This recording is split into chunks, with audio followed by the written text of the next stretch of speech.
Well, I think a lot of our songs come from experiences that we have, and so one of the major experiences and kind of a major thing that happened in our life was something that happened to my sister-in-law, Stacy. Actually, we were instrumental in introducing her to my brother and kind of played matchmaker a little bit there and brought them together, and they got married, had a beautiful little boy, Jackson, and things were great. And Stacy was just a beautiful addition to our family, and we were all just really pleased to have her join us. She was a cancer survivor. She had cancer when she was 16, still in high school, and through the wisdom of the doctors and several surgeries and treatment, she was able to survive that cancer, and they gave her a very positive outlook for living a normal life after that. But once you have cancer, they kind of do those yearly checkups just to make sure that things are okay, and so hers had been fine up until a few years ago. They had just moved back to the state and kind of between jobs and insurance things and all those kind of things. So she had missed a couple checkups, and when she went back in for her checkup, they took a look at her levels, and they were basically off the charts. And the doctors said, okay, we're going to run the test again, we're going to take a look at everything, and then they actually took her file to like a cancer symposium. All the best cancer doctors in the nation were gathering and having a conference, and so they brought her file as one to study and just kind of get some expert opinions, because they really wanted to be sure about what kind of diagnosis they were giving, because at first it was really looking bleak. And so they took it to the experts, and they had all the best minds really looking at her file, and they came back and said to her, well, we need to begin treatment immediately, but basically that she was terminal, that there was just nothing that they could do, and no treatment that would ever save her, but that they could prolong her life. And then the catch in that situation was that she told the doctors that she thought she might be pregnant. And it was just early on, to the point where it was just, just to the point where they could just find out. So they had to wait a few weeks to find out for sure. And then when the test came back that yes, indeed, she was carrying a baby, the doctors kind of told her, well, you have two options. At this point, if we do not treat you, we do not believe that you will live 9 months to see this child be born. And if you keep the baby, there's nothing we can do. There's no treatment that they can provide while she was pregnant. And so they said we could see how long you would go, and perhaps if you made it far enough, the baby might be able to survive with some intensive care, but that's all we can offer you. Their advice was really for her to abort the baby so that she could start treatment, and then she would maybe have up to a year left with her husband and her son, who at the time was about a year and a half.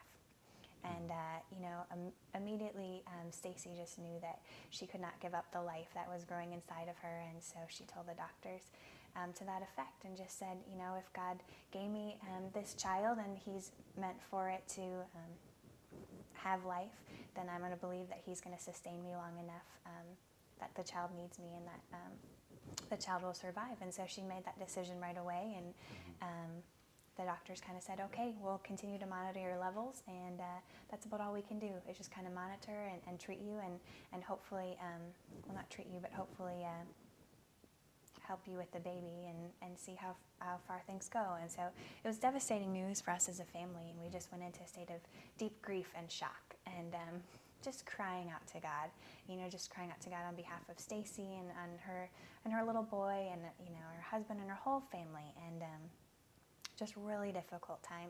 And it was a few weeks, and maybe even not a few weeks, but it seemed like weeks that we were all just praying and crying out to God, and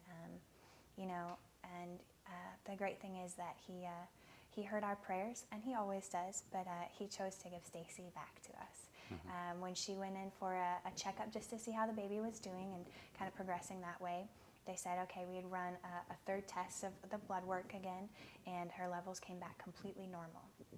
And at first they thought it was a mistake. There must be something going wrong, must be lab error, maybe they switched her results with somebody else. So of course they did a whole investigation, and no, it was a bona fide miracle, and even the doctors were able to say that. There was just no medical reason at all that she would go from being terminal at just extreme levels that they've never seen to back to, what would be normal for any healthy person to have.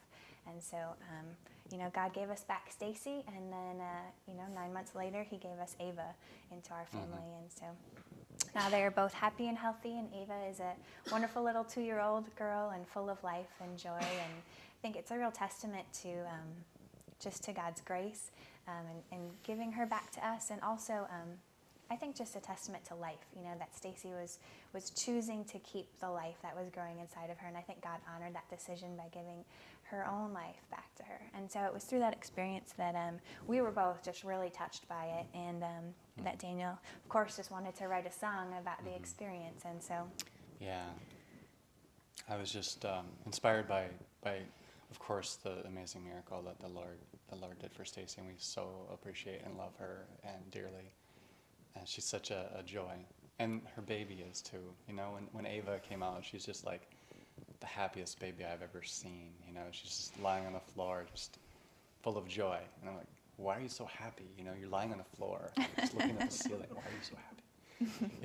But it was just amazing. And then of course the whole abortion issue with those doctors that advised her to get an abortion. That really struck a chord in my, with me, and the Lord just gave me His heart about it, and this was right before the elections, and they're running ads about abortion. One particular ad was like, keep abortion legal, and I'm like, what did he just say? Keep abortion legal? And it was that just it set me off, really, and I wanted to do something. I want to do something for life, and just to spread that message that this is a precious child, that, anyway. So, yeah, I asked the Lord for a song, and He gave it to me that afternoon, and I, recorded it that afternoon. I mean, yeah, the recording is not perfect, but the Lord just moved on me during it, and it was just such an emotional experience, just captured, I think, the passion and yeah. just the emotion behind the song. And so we just felt like it was a song that we just wanted to share, and so we have it on our website for free download. So if anyone is interested in this, listening to the song or reading more about the story of Ava and Stacy, just felt like it was something we just wanted to share with people, anybody that's willing to listen or that would like to listen or to share it.